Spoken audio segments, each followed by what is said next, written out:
ماشاءاللہ سبحان اللہ، بہت ہی خوبصورت اور زبردست بیان. تمامی حضرات بیان کو پورا سن کر جائیں، بیان چھوڑ کر نہ جائیں، ایمان تازہ ہو جائے گا انشاءاللہ. سے بچا لیتا ہے اور انشاءاللہ قیامت میں بھی وہ غمگین ہونے سے محفوظ ہو جائے گا. کل 8 محرم، 9 محرم، 10 محرم آپ حضرات عبادتوں کا سلسلہ جاری کریں. غریبوں کو صدقہ دیں، یتیموں کی مدد کریں، شربت کا اہتمام کریں، نیاز کا اہتمام کریں.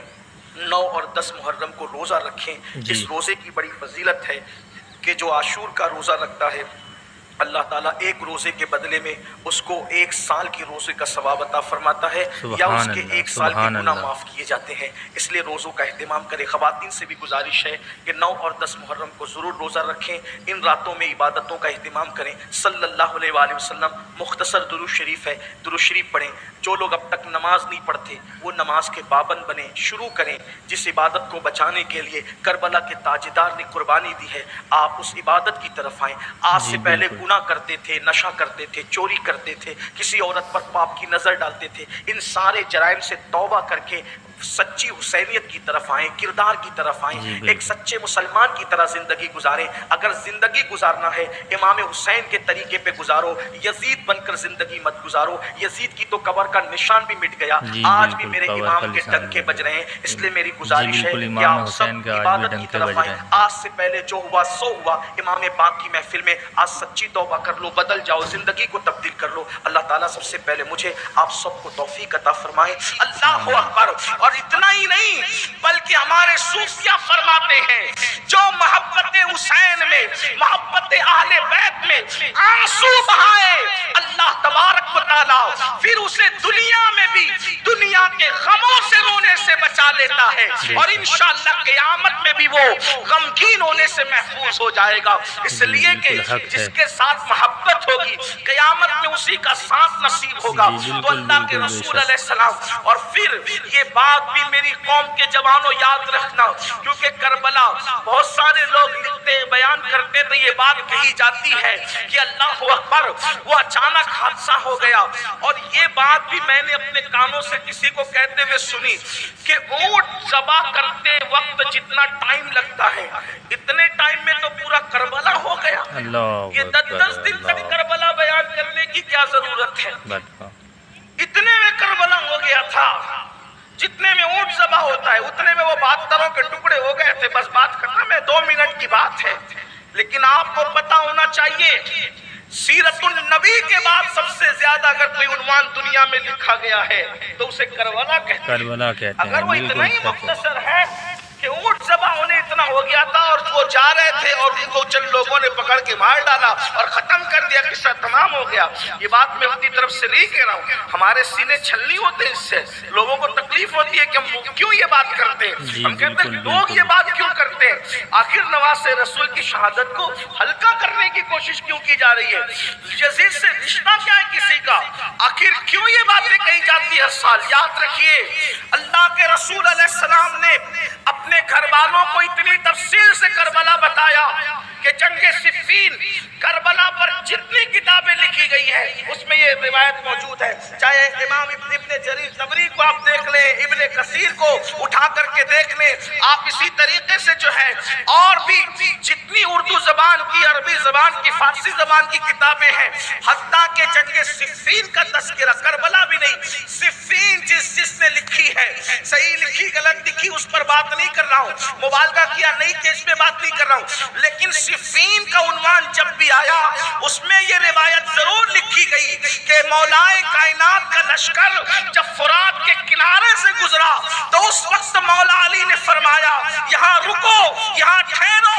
اور وہ علی جو کبھی بدر میں نہیں روتا نظر آئے، وہ علی جو احد، خندق و خیبر میں کبھی روتے نظر نہ آئے، اس علی کو دیکھا گیا کہ فرات کے کنارے اتنا روئے کہ آنسوؤں سے داڑھی تر ہو گئی. لوگوں نے، ظاہر سی بات ہے جب کسی بہادر کو کوئی روتے ہوئے دیکھتا ہے تو لوگ حیرت کرتے یہ رو رہے ہیں.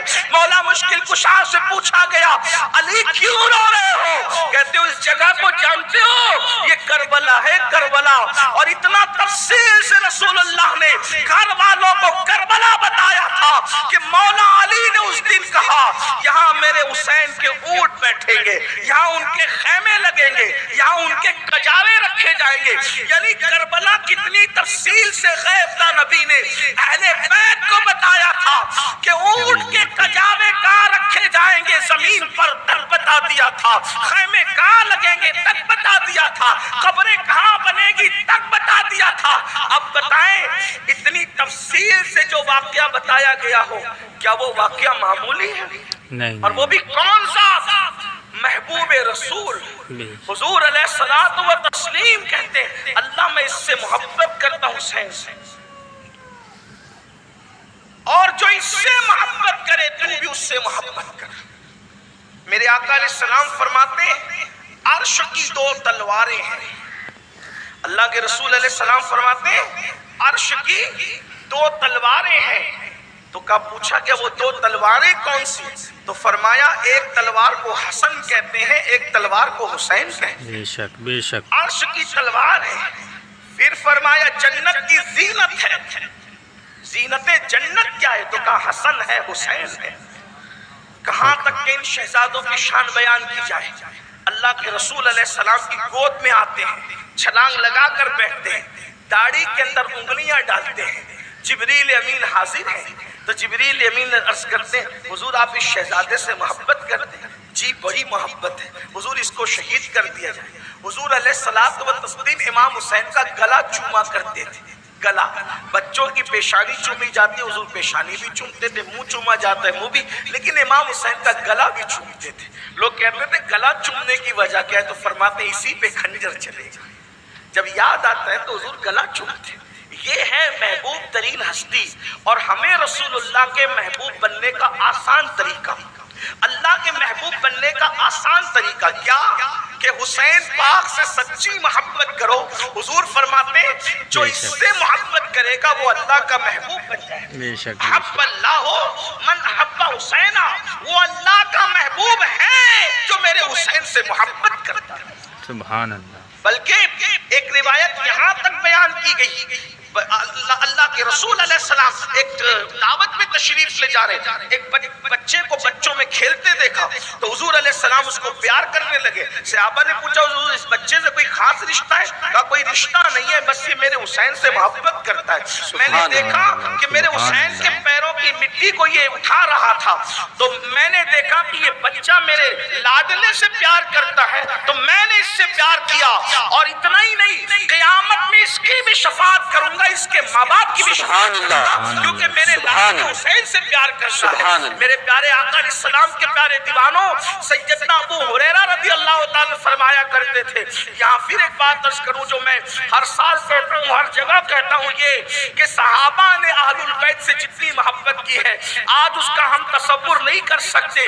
صحابہ سچے لوگ تھے، صاف دل لوگ تھے، حضور علیہ السلام نے ان کے دلوں کا تزکیہ کیا تھا، وہ پیور لوگ تھے۔ اللہ اکبر۔ تو حضرت ابو ہریرہ رضی اللہ تعالیٰ عنہ نے جس وقت حضرت سیدنا امام حسین کی جوتیاں سیدھی کی اور اپنی امامے کے شملے سے جو ہے وہ آپ کی جوتیوں کو صاف کیا تو اس وقت امام علی مقام نے آپ سے کہا آپ یہ کیوں کرتے ہیں؟ تو اس وقت حضرت ابو ہریرہ نے امام حسین کی پیشانی چوم کے کہا حسین ان کانوں نے زبان رسالت سے جو باتیں سنی ہیں اور آپ کی فضیلت جتنی میں جانتا ہوں واللہ اگر لوگ جاننے لگے تو آپ کو زمین پہ چلنے نہیں دیں گے، لوگ آپ کو سروں پہ اٹھا کر کے پھریں گے۔ سبحان اللہ، سبحان اللہ۔ آپ کی فضیلت میں جانتا ہوں، اگر لوگ جاننے لگے تو آپ کو زمین پہ چلنے۔ امام حسین اس ہستی کا نام ہے اور آپ گئے ہیں اللہ کے دین کو بچانے کے لیے، اس لیے کہ پورا وہ سسٹم جو دین کا سسٹم تھا اس کو صرف ایک اشارے کے طور پر، کیونکہ میں نے آپ کو کل کہا کہ میں نے کوئی یزید کا ذکر نہیں کرنا، اور صرف اس سال لوگوں کی یہ فرمائش ہے کہ 25واں سال ہے تو ایک بار تو داستان کربلا مکمل بیان کر دیں، لیکن پھر بھی میں لوگوں سے کہتا ہوں زندگی ختم ہوگی لیکن نکات کربلا کے ختم نہیں ہو سکتے، پھر بھی جتنی کوشش ہے کاوش ہے ہم اس پہ کریں گے انشاءاللہ، تاکہ کم از کم کچھ تو لوگوں کو معرفت نصیب ہو۔ ماشاءاللہ سبحان اللہ، بہت ہی پیارا خوبصورت بیان تھا، اور پیارے خوبصورت بیان سننے کے لیے ہمارے چینل کو سبسکرائب کریں، فالو کریں، ویڈیو کو لائک کریں، کمنٹ کریں۔ ملتے ہیں اگلی ویڈیو میں انشاءاللہ۔ السلام علیکم۔